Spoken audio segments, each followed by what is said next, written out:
The sun was bleeding out behind the mesa when the lasers came online. From the command trailer, the desert looked almost peaceful, burnt orange sky fading into indigo, the long black outline of the ridge cutting the horizon like a scar. It was hard to reconcile the serenity of the landscape with the months of sensor logs stacked on Eric's workstation, corrupted GPS strings, radar returns that blinked in and out of existence, electromagnetic spikes that rose and fell like a heartbeat in the sky. Dr. Travis Taylor stood outside beside the primary emitter array, tablet in hand, reviewing final calibration data. The hypothesis was simple, at least on paper. If the so-called anomaly zone above the property responded to specific electromagnetic signatures, then controlled infrared laser emissions, modulated at calculated frequencies, might provoke a measurable reaction. Provocation. That was the word he had used in the briefing. Inside the trailer, Brandon Fugal watched through a bank of monitors. The investment had not been minor. Military-grade emitters, precision optics, hardened power systems, multi-spectrum cameras, radiation detectors, independent observers, physicists, aerospace engineers, stationed along the mesa with synchronized recorders to eliminate any accusation of data manipulation. This wasn't folklore, it was instrumentation. Emitter 1 at 60% power, Travis called out. A low hum rolled across the desert. The beam itself was invisible to the naked eye, but on thermal display it appeared as a clean, coherent column stabbing upward into empty sky. Sensors began streaming live data. Baseline electromagnetic noise.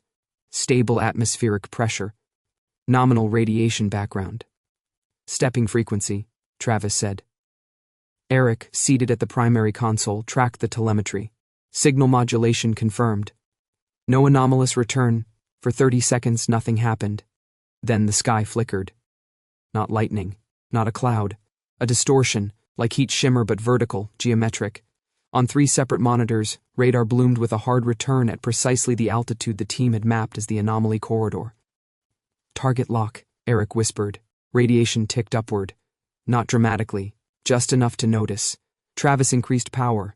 The distortion intensified. What happened next unfolded in less than 4 seconds. A concussive force slammed outward from above the mesa. No visible projectile, no sonic boom, just a violent displacement of air that struck the team like an invisible shock wave. Travis was lifted off his feet and thrown backward into a bank of equipment. The emitter stand twisted sideways as if shoved by something with mass. Inside the trailer, every radiation alarm detonated at once. Eric gasped. The dosimeter clipped to his vest screamed into the red. His vision tunneled. A crushing pressure seized his chest. He collapsed from his chair before anyone could reach him. Outside, 2 technicians dropped to their knees, clutching their heads. One began vomiting. Another staggered as if struck behind the ear. The laser beam flickered and died as power failed across the array. Brandon burst from the trailer into chaos. Shut it down, kill everything! But the system was already dead. Above them, the distortion convulsed, contracting, expanding, then vanished as if erased from the sky. Silence rushed in. Only the wind remained. Emergency protocols activated automatically. Medics stationed on standby sprinted toward the mesa. Eric lay pale and trembling, skin flushed unnaturally. Radiation readings from his clothing were abnormally high compared to baseline. Travis struggled to sit up, disoriented, blood tracing down from a gash at his temple. I didn't see anything, one engineer kept repeating. There was nothing there. Yet every camera had been running. Hours later, in a hospital room lit with sterile fluorescence, physicians reviewed scans that showed acute radiation exposure inconsistent with natural environmental levels. Medical documentation recorded tissue damage, neurological symptoms, elevated blood markers. Back at the ranch, technicians replayed the footage frame by frame. The beam enters the Anomaly Corridor. Radiation climbs, a distortion forms, then a vector. Not wind, not thermal bloom. A measurable directional force descending from above the mesa directly toward the emitter array. It was not random. It reacted. The implications hollowed out the room. This had not been an equipment malfunction, not atmospheric interference, not coincidence. Something had responded. And it had responded with force. In the days that followed, official statements were careful, restrained. Unexpected energy discharge, environmental anomaly, Equipment failure under investigation. But privately, the team understood the severity. They had not simply observed the phenomenon. They had triggered it, and whatever occupied that column of sky had demonstrated two terrifying capabilities. It could detect them, and it could strike back. The laser arrays remained dismantled after that night. No one said it out loud, but the question hung in every meeting that followed. If a beam of light provoked violence, what would happen if they tried again? The Mesa felt different that evening, not ominous, not charged, just quiet in a way that made the air seem heavier than it should have been. Dr. Travis Taylor stood at the primary laser control station. Laptop screens fanned out in a semicircle before him. Real-time telemetry streamed across the displays. Electromagnetic spectrum readings, atmospheric density metrics, radiation baselines, GPS synchronization timestamps. Everything was nominal. Everything was stable. Emitter 1 at 70%, he called. The infrared array projected upward into the Anomaly Corridor above the Mesa, an invisible column of coherent energy piercing empty sky. Around him, the team moved with procedural precision. Secondary cameras locked tracking positions. Portable magnetometers calibrated against baseline. Redundant data recorders confirmed synchronization. Inside the mobile command unit, Brandon Fugal watched the feeds with composed anticipation. This was controlled science, measured variables, replicable parameters. The hypothesis had been carefully modeled. If the anomaly responded to specific electromagnetic frequencies, modulated laser emissions should produce measurable feedback. For 8 minutes, that's exactly what happened. Electromagnetic readings began to climb, subtly at first. Travis leaned closer to the screen. Spike at 1.6 gigahertz harmonics, he said, voice steady. That aligns with the prior drone incident data. Sensors registered rising interference patterns. Not chaotic, structured. The Anomaly Corridor, an invisible volume of air roughly 2,000 feet above the Mesa, was reacting. Then the numbers surged. A sharp escalation. Beyond projected tolerance. 2 spectrum analyzers blinked red and shut down automatically to protect internal circuitry. That's not right, Travis muttered. Radiation counters began ticking faster. He reached toward the master attenuation control to reduce beam intensity. He never touched it. Witnesses would later describe the force as concussive but silent. No visible projectile, no flash, no thermal bloom, just displacement, violent and immediate. The footage shows it with horrifying clarity. One frame, Travis standing upright, hand extended toward the control panel. Next frame, his body airborne. He is lifted cleanly off his feet and hurled backward as though struck in the chest by a battering ram. Equipment cases scatter. A steel rack bends under impact. The sound, a sharp, sickening collision, cuts through the desert. The entire event lasts less than 2 seconds. He crashes hard against the ground and equipment behind him, gasping, stunned. The laser beam flickers but remains active. Several team members shout simultaneously. 2 rush toward him while another instinctively shields the control console. Radiation alarms begin screaming.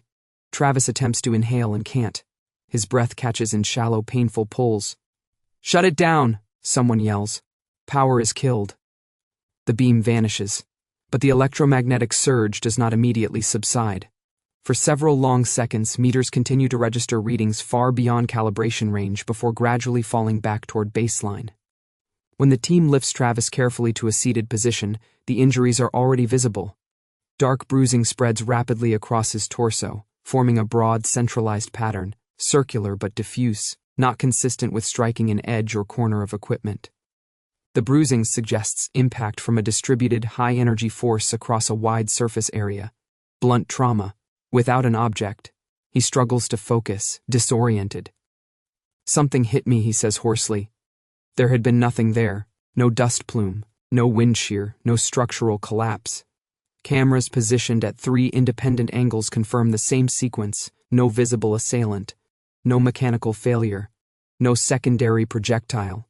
Only Travis being violently displaced from a stationary position in direct temporal correlation with the electromagnetic spike. Moments later, inside the command trailer, another crisis unfolds. Eric clutches the edge of the console as his radiation badge emits a continuous alarm tone. His face drains of color. A reading that had been stable minutes earlier now indicates acute exposure well above environmental norms. He collapses. Medics move fast. Emergency protocols activate. Dosimeters are cross-checked to rule out device error. They confirm elevated readings. Within the hour, multiple team members are transported for medical evaluation. Hospital imaging later documents soft tissue trauma consistent with high force impact to Travis's chest and abdomen. Medical staff record abnormal radiation exposure levels in Eric that cannot be attributed to known environmental sources on the Mesa. The documentation is clinical, unemotional, precise. Back at the ranch, the footage is replayed repeatedly, frame by frame. At the exact microsecond the electromagnetic readings exceed instrument tolerance, a subtle distortion appears in the air above the laser array, barely perceptible, like a lensing effect. Then the strike. Directional, focused, not random turbulence. The implication settles slowly and heavily across the investigation team. The response was immediate. It was proportionate to escalation.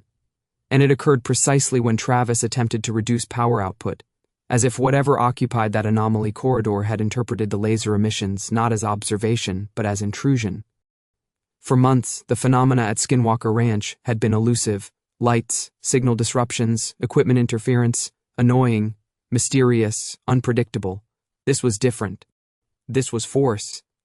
The experiment had been designed to test whether the anomaly could be stimulated. It had answered. And in doing so, it demonstrated something far more disturbing than unexplained energy fields. It behaved as though it could defend itself. Skinwalker Ranch. Travis kept repeating the same sentence. I didn't trip. He was propped against a bent equipment rack, breathing in controlled, painful pulls. The bruise spreading across his torso was already deepening, purple blooming under the skin in a wide, centralized pattern. Not linear, not angular. No evidence of impact against a corner or edge. There was nothing there, he said. Something hit me. The cameras confirmed it. Every angle, no debris, no projectile, no sudden wind shear, just a violent displacement of mass originating from empty space. Inside the command unit, Brandon Fugal made the decision immediately. Kill the array, full shutdown. Medical response, now. Power relays were moving toward termination when the situation escalated again. Eric Bard had been stationed roughly 30 yards from Travis at a secondary monitoring position. His task was spectrographic logging, tracking atmospheric distortion and electromagnetic harmonics during the laser emission cycle. When Travis was thrown backward, Eric reacted instantly, abandoning his console and running toward him. He never made it halfway. The footage shows him slowing abruptly, as if walking into resistance. He reaches up toward his head, staggers, drops to one knee, then both. He collapses forward into the dirt. Crew members who reached him first described the scene as more alarming than Travis's impact. Eric was vomiting almost immediately. His skin was flushed deep red and radiating heat. He clawed at his collar as if trying to escape an invisible source of burning. My face, he gasped. It's burning. His exposed skin, face, neck, hands, was visibly inflamed. Not sunburn, not abrasion, the redness intensified before their eyes. Radiation alarms began sounding again. Portable dosimeters clipped to nearby crew, lit up with elevated readings in Eric's immediate proximity. One technician checked his own badge, then Eric's clothing. The numbers were wrong. Impossible levels for an outdoor desert environment with no radioactive sources present.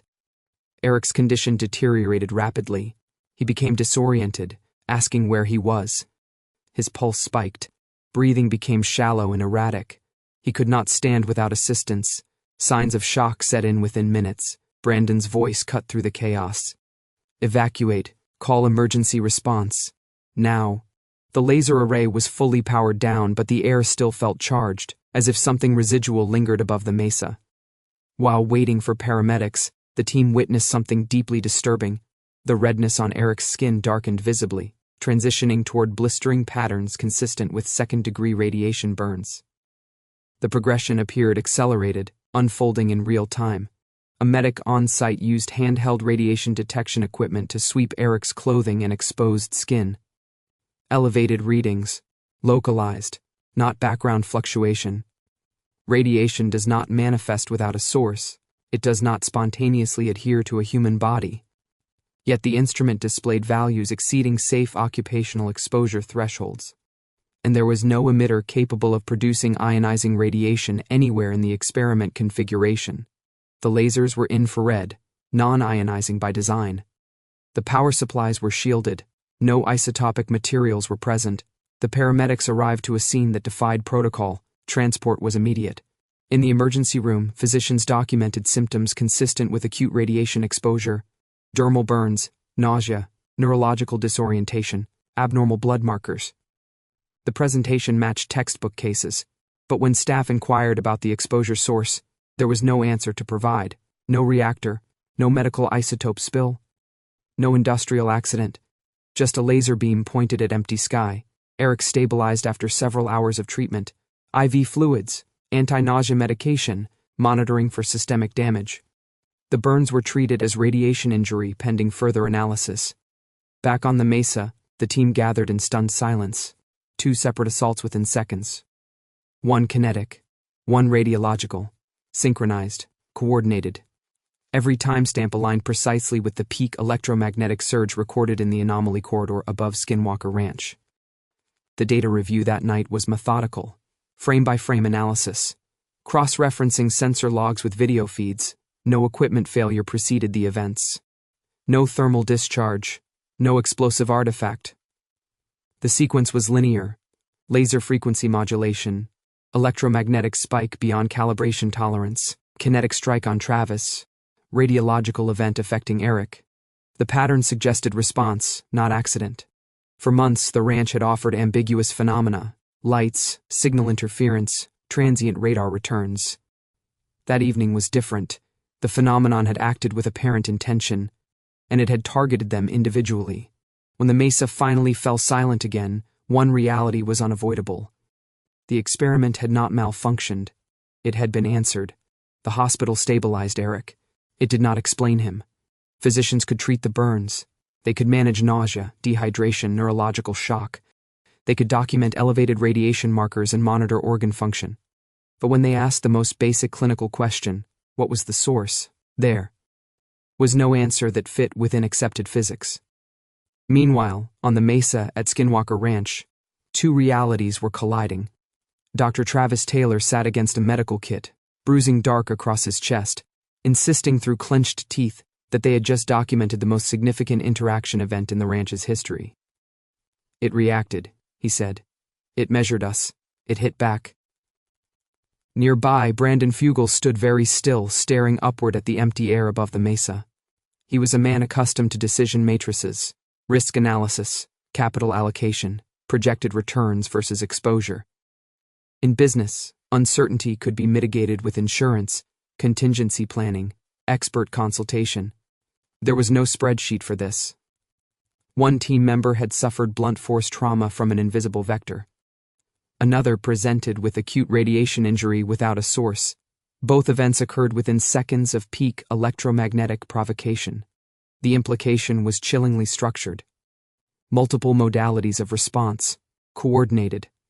Brandon's first instinct was decisive evacuation. Shut everything down, secure the injured, preserve life before data.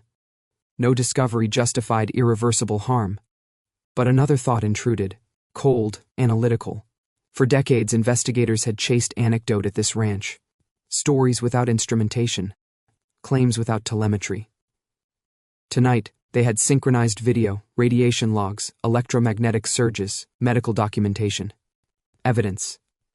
If they walked away too quickly, the anomaly would return to silence. They might never reproduce this threshold again. The ethical calculus was brutal. Continue data capture while personnel were under active assault, or terminate the experiment and sacrifice potentially historic evidence. Brandon called external medical consultants, describing Eric's presentation in clinical detail. Burns progressing in real time. Radiation readings above occupational limits. Systemic symptoms consistent with acute exposure syndrome. The response from physicians was unequivocal: immediate hospital transport, monitoring for delayed organ damage, immune compromise, possible long-term effects. There was no gray area. Eric had to leave the Mesa immediately. Travis, pale but upright now, objected. "We can adjust protocols, reduce intensity, increase distance, harden shielding. This is the breakthrough." Brandon turned to him. No breakthrough is worth a coffin. He ordered full shutdown. Power relays disengaged. Laser arrays powered down completely. Data drives were secured into hardened cases. Team members began moving equipment toward vehicles staged along the ridge road. That was when the atmosphere shifted again. A pressure wave rolled across the mesa, not strong enough to knock anyone down, but unmistakable. Several crew members flinched simultaneously, reporting the same sensation: impact from above. Not wind, not debris. A localized strike against shoulders and helmets. One technician dropped his equipment case and looked upward, eyes wide. Something's up there. There was nothing visible. Yet multiple individuals reported sudden downward blows, sharp, focused, almost surgical. One camera tripod snapped as if struck from directly overhead. A metal light housing dented inward, without any lateral force component. It felt less like random turbulence and more like interception.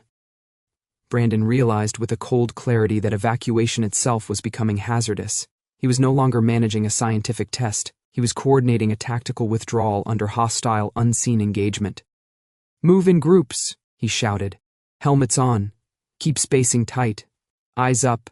His background in real estate development had prepared him for litigation, negotiation, financial volatility. Not retreat under aerial assault from an invisible adversary. Another impact struck near the secondary station, dirt erupting in a tight circular burst, as though compressed air had punched downward.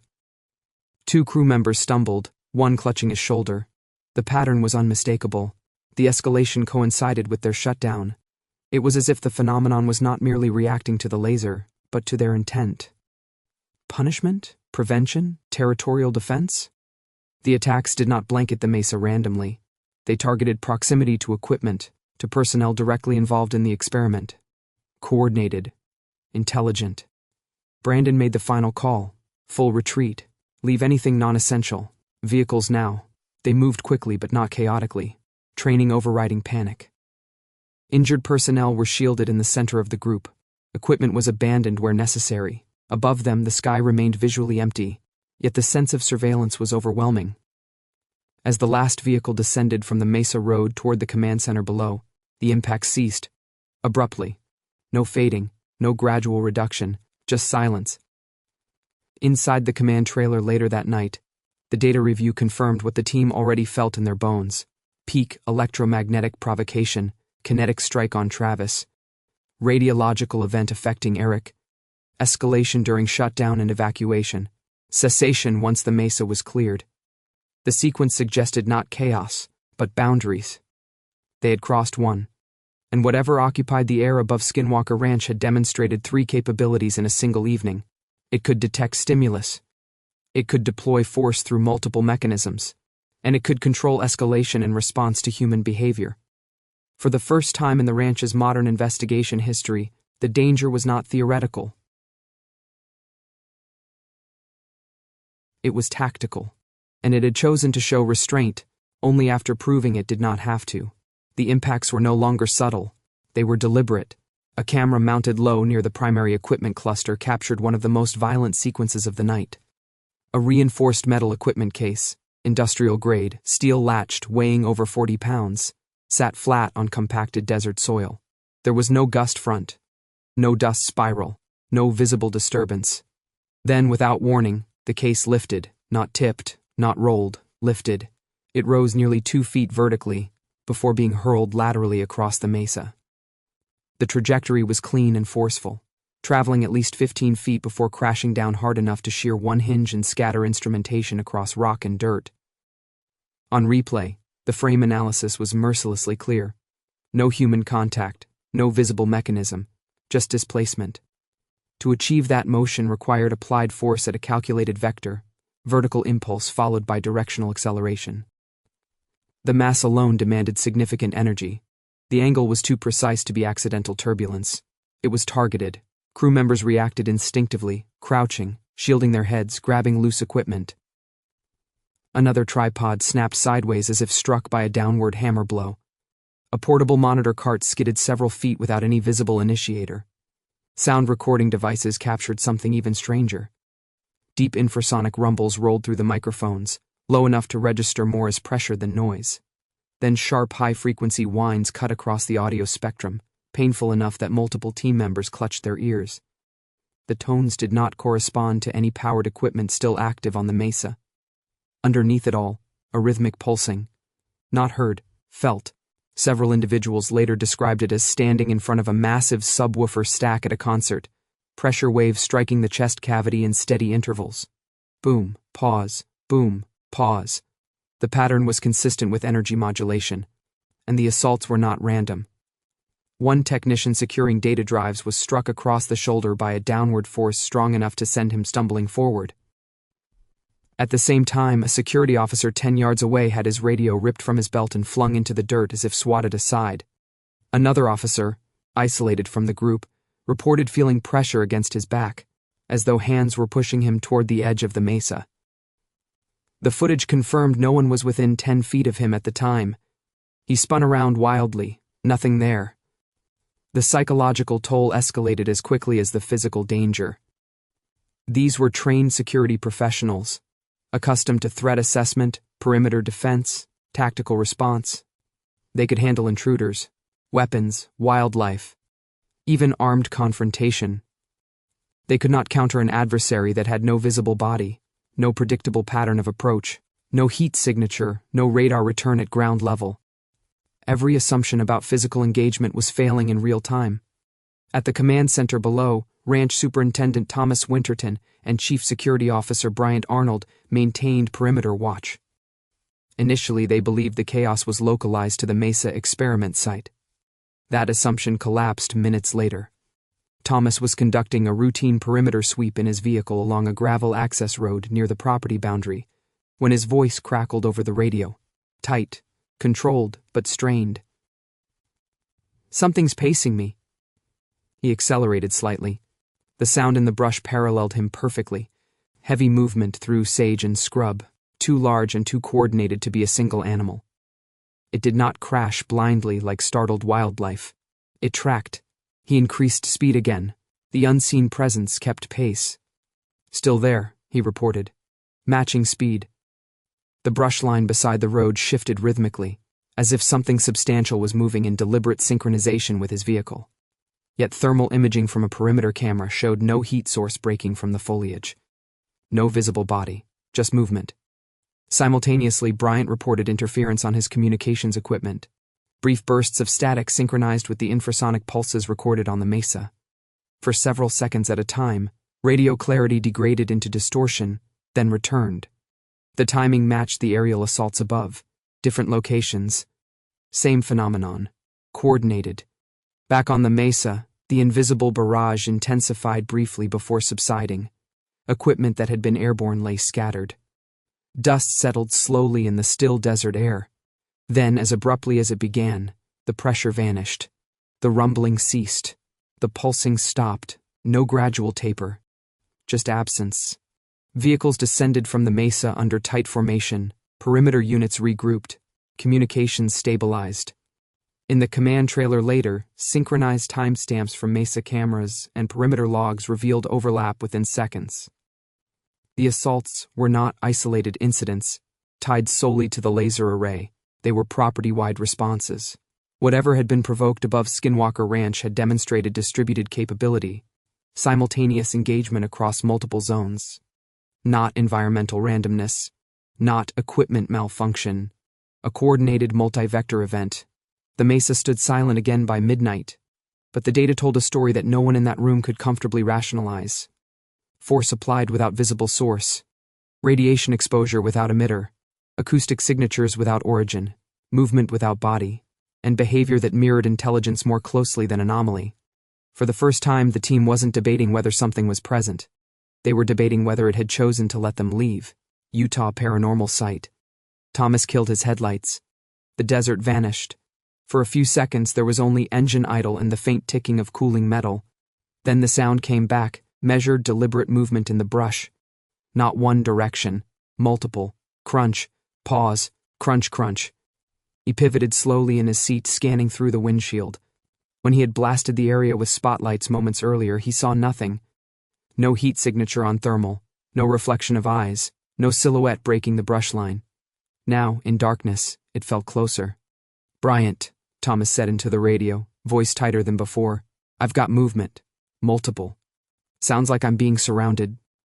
The footsteps did not rush him. They repositioned. The coordination was what froze his blood. They adjusted when he shifted. When he stepped out of the vehicle to check his external antenna, the movement adjusted with him. Then something hit him. Not a glancing touch. A shove. Hard enough to stagger him sideways. He spun, fists raised instinctively, expecting to see a body within arm's reach. Nothing. A second pressure struck his chest and shoulders simultaneously, as if hands were pushing him backward. He stumbled into the open vehicle door and nearly fell. He retreated inside and slammed the door shut. Under the interior dome light he finally saw it, fresh scratches across his forearms parallel, shallow but bleeding. The skin around them already inflamed, his breathing quickened. On the other side of the property, Chief Security Officer Bryant Arnold was already in motion when Thomas's transmission cut abruptly into static. Then his own radio died mid-sentence. His dashboard lights flickered violently. The engines sputtered as though starved of fuel. The GPS screen recalibrated and then displayed coordinates over 100 miles away, placing him somewhere far off ranch property despite being on a road he had driven hundreds of times. "This is impossible," he muttered, tapping the display. The vehicle shuddered. Something struck the exterior, a heavy impact on the passenger side door, then another on the hood. Metal flexed audibly. The rearview mirror twisted violently sideways without contact. Bryant reached instinctively for his sidearm, scanning the darkness beyond the windshield. He saw only empty desert and starlight. A third impact slammed into the rear panel. Not wind, not debris, directional blows. He felt the vibration through the seat frame. With communications down and GPS corrupted, both security officers were isolated, each unaware of the other's exact status, each under direct physical engagement by something neither could see nor track. Minutes stretched into something far longer. Then, just as abruptly as the systems failed, they returned. The radio crackled back to life. "Brandon," Bryant said, voice controlled but unmistakably strained, "we are under attack. Requesting permission to evacuate property entirely." Thomas echoed the same. On the Mesa and across the ranch, it was no longer a localized incident. It was coordinated. Inside a hospital hours later, the documentation began forming a paper trail that could not be dismissed as anecdote. Eric Bard's radiation levels triggered mandatory reporting thresholds. Under federal guidelines, unexplained exposures beyond defined safety margins require notification to authorities monitoring radiological incidents for public health and national security.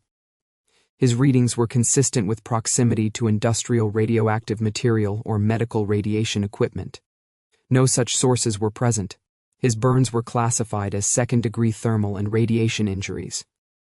Treatment included specialized topical agents, pain management, and ongoing infection monitoring. Blood work revealed elevated white blood cell counts and biomarkers consistent with acute radiation response, effects that typically manifest over hours or days. In Eric's case, they appeared within minutes. The attending physicians documented an unusual notation in the report, exposure source unknown. Patient history does not identify any known ionizing radiation event. Clinical language rarely leaves such blanks. Meanwhile, Dr. Astrophysicist underwent imaging for his injuries. X-rays and scans revealed soft tissue trauma across the chest and upper abdomen consistent with blunt force impact from a high-velocity object with broad surface distribution. There were no fractures, but the force required to produce the bruising pattern was substantial. He had not collided with a corner. He had not tripped. Medical findings supported what the footage already showed. He had been struck. The absence of a visible assailant did not negate the trauma pattern. The bruising geometry suggested a centralized impulse, not a fall-induced injury. By dawn, 3 parallel tracks of evidence existed. Video documentation of kinetic assaults, radiological data correlating with acute injury, medical records acknowledging damage without identifiable source. In business, real estate developer understood documentation as liability mitigation. Here, it became something else. Corroboration. Multiple independent domains, security logs, medical evaluation, radiation monitoring, synchronized timestamps, converged on the same conclusion. An external force had engaged personnel across different areas of Utah paranormal sites simultaneously, It had applied kinetic energy, it had induced radiological injury, it had interfered with electronic systems, and it had done so in response to a controlled laser provocation. When the final incident summary was assembled, it did not read like folklore. It read like an after-action report. Hostile response to electromagnetic stimulus, distributed engagement across property, physical harm documented, source unidentified. The desert returned to stillness by morning. But the silence no longer felt empty, it felt measured. By the following morning, the injuries were no longer just stories told in adrenaline. They were documented. Travis's bruising was photographed under clinical lighting, measured with calipers, and mapped across his torso. The impact zone was roughly 12 inches in diameter, centered over the sternum and radiating laterally across the ribcage. The coloration was deep and uniform, evidence of distributed force rather than a narrow strike. Sports medicine consultants reviewed the images. Their comparison was blunt. The trauma pattern resembled high-energy impacts seen in full-contact football tackles or martial arts strikes delivered with full body mass behind them. Significant force, delivered by something solid. But there was an anomaly. No abrasions, no lacerations, no surface tearing. When blunt trauma of that magnitude occurs, skin typically shows friction burns, microcuts, or patterned surface damage corresponding to the object involved. Travis's skin was intact. Smooth, unbroken. It was as if he had been struck by something capable of delivering immense kinetic energy without texture, without edges, without surface interaction. Force without friction. Meanwhile, Thomas Winterton and Bryant Arnold underwent examination for their injuries. The scratches along Thomas's forearms and Bryant's upper wrist were photographed and analyzed. Medical staff noted parallel scoring consistent with fingernail or claw-type contact, not accidental scraping against metal or vegetation.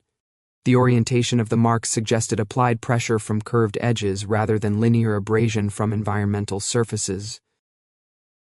More troubling, the injuries appeared on skin areas that had been covered by clothing at the time they left the command center.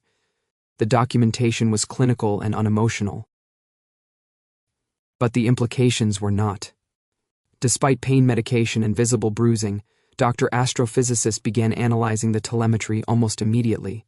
If there was a mechanism behind what had happened, it would be in the data. Preliminary correlation was unsettlingly precise.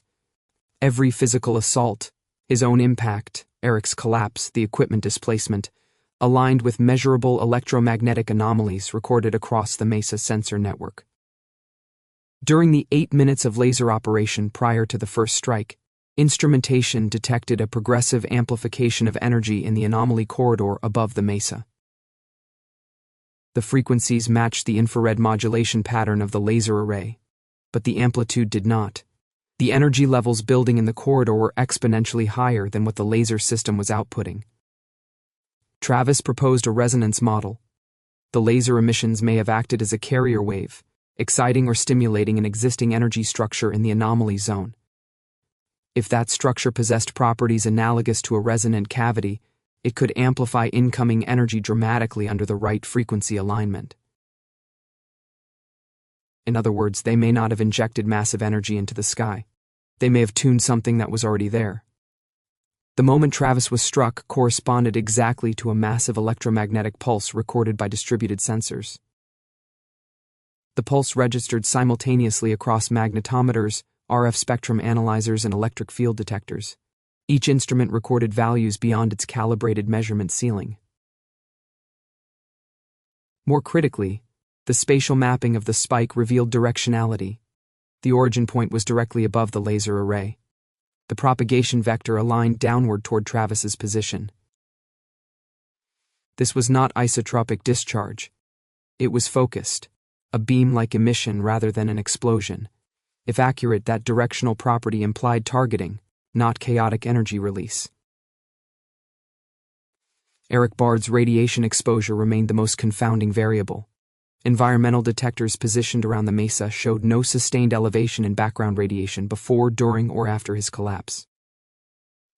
Yet his clothing and exposed skin registered localized contamination levels high enough to trigger mandatory reporting thresholds. The discrepancy forced Travis toward a troubling hypothesis.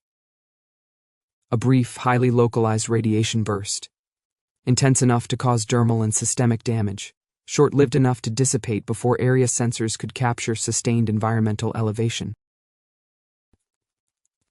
Such an event would require extreme precision, either a natural phenomenon not yet characterized by physics, or technology capable of generating tightly collimated radiation bursts at magnitudes beyond known portable systems. And the timing aligned perfectly with the electromagnetic pulse that struck Travis. Two different manifestations, one energy event, kinetic force applied in a focused vector.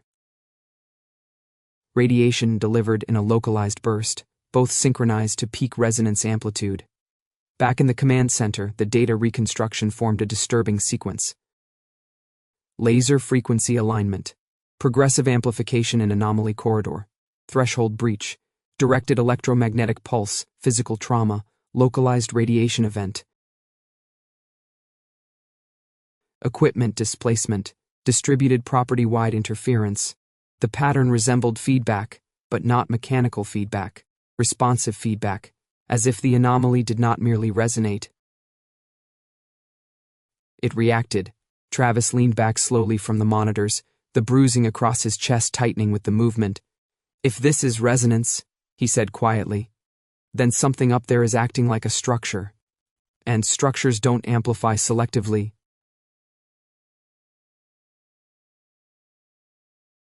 He paused. "Unless they're controlled." Outside, the Utah desert looked unchanged. Wind moved across sagebrush.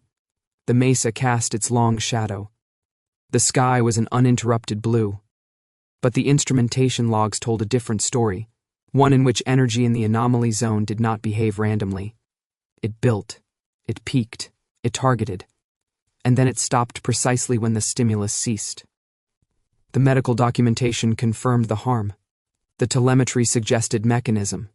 What remained unproven, but increasingly difficult to ignore, was intent. And that possibility unsettled even the most analytical mind in the room.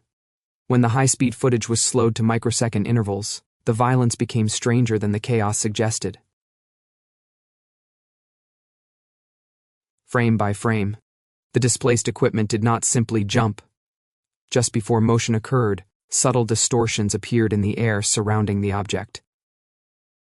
A wavering, similar to heat shimmer rising off asphalt. In some frames, a faint curvature in background light suggested something closer to lensing than turbulence. Not a gust, not debris. A localized distortion envelope. The metal case that had been thrown laterally showed the clearest sequence. 4 frames before liftoff, the air directly above it refracted background starlight at a slight angle. 2 frames later, the case rose vertically, then lateral acceleration. The distortion vanished immediately after impact. Dr. Astrophysicist studied the pattern repeatedly. "If something is there," he said quietly during one review session, "it's not absent, it's masked." He proposed a working hypothesis, not a conclusion, but a model to test. The distortion signatures resembled refractive anomalies that could be produced by intense electromagnetic gradients, or by matter existing in a different phase interaction with visible light. Camouflage through refraction, or phase-shifted matter, capable of interacting physically with normal mass, while remaining optically suppressed across most of the visible spectrum. The data did not prove such a thing existed, but it suggested something occupied space during each impact, something that displaced air before it displaced steel. The events on the Mesa permanently altered how real estate developer approached operations at Utah Paranormal site. Before the laser experiment, risk was largely theoretical. Equipment malfunction, environmental hazards, unpredictable wildlife.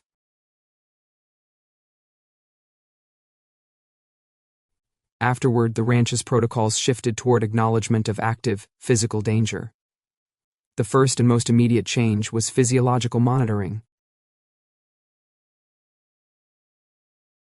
All personnel participating in field investigations now wear integrated biosensor arrays, tracking heart rate variability, blood pressure, oxygen saturation, skin temperature, and radiation exposure in real time.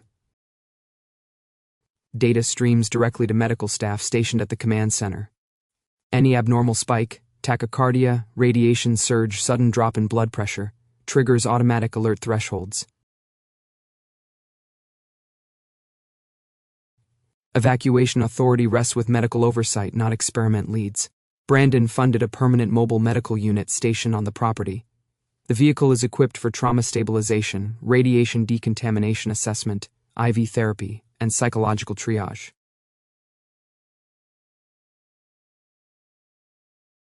Paramedics assigned to the ranch received additional training in radiological response and acute stress intervention. Portable contamination scanners are now deployed immediately after any anomalous event, allowing rapid evaluation of localized exposure before symptoms escalate. No experiment proceeds without independent safety review. An external advisory committee, physicians, radiation safety officers, and security consultants, evaluates investigative plans prior to approval. High-risk experiments require written, informed consent, explicitly outlining the possibility of physical harm from unknown phenomena. The language is direct. Participants acknowledge that experimental stimuli may provoke unpredictable responses. Tactical withdrawal protocols were formalized as well. Pre-designated evacuation routes. Rally points. Redundant communication methods hardened against electronic interference. Security personnel underwent retraining, not to counter conventional threats, but to maintain cohesion and protection under conditions where the source of danger may be invisible or non-traditional. The ranch moved from exploratory posture to operational discipline. The psychological aftermath proved more complex than any equipment upgrade. Several crew members requested reassignment within weeks of the incident. The reasoning was consistent. They were willing to investigate anomalies, not to become casualties of them. For professionals trained in engineering, science, and security, the most destabilizing factor was not injury. It was unpredictability. Travis, who had long approached the ranch as a problem in physics waiting for better instrumentation, admitted privately that the event altered his framework.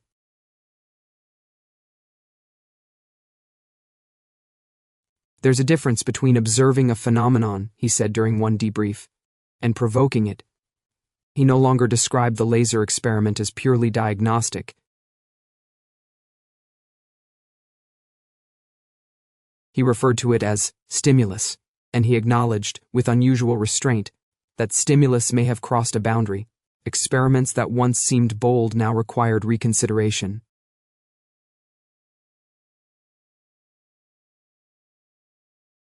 Energy injection, signal targeting, active probing, anything that might be interpreted as intrusion, was reviewed through a new lens. Could this be perceived as aggression? Brandon reinforced one principle above all others: no one participates under pressure. Counseling resources were made available. Participation in future high-to-risk experiments became voluntary and documented.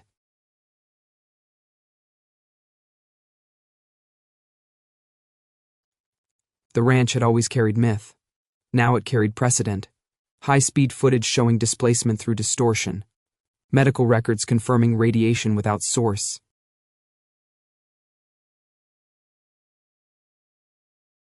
Telemetry correlating energy spikes to kinetic force. For Brandon, the transformation was not philosophical, it was procedural. He no longer viewed the property as merely a mystery to decode.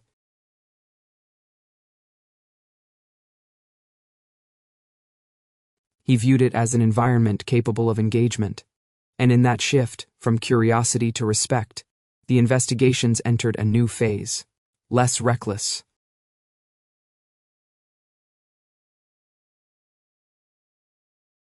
More guarded. Because whatever occupied the Anomaly Corridor above the Mesa had demonstrated something unmistakable. It could remain unseen. It could act with precision.